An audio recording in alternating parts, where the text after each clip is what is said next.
Meni bir ikki yashar paytimdan otamning akalariga farzandlikka berishgan. Hozir 34 yoshdaman. Ota-ona roziligini olish dinimizda eng katta amallardan biriligini bilaman. Shu o'rinda ota-ona sifatida birinchi o'rinda kim turadi men uchun?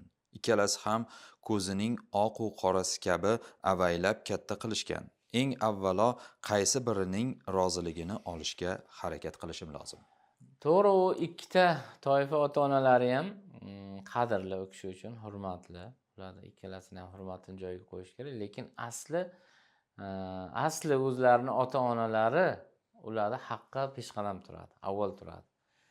Ə, Mabodo o'sha asli ota-onalari zor qilib qolsa, mablag'ga muhtoj bo'lib qolsa, keksayganda qarovga muhtoj bo'lib qolsa, shu o'g'illarni zimmasiga tushadi.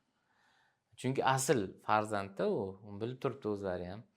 Meros masalalari ham xuddi shunday. U kishi bu boqib olgan ota-onadan meros olmaydi, ularga meros qoldirmaydi, balki o'zini asli ota-onasi bilan merosda bog'lanadi. Shuning uchun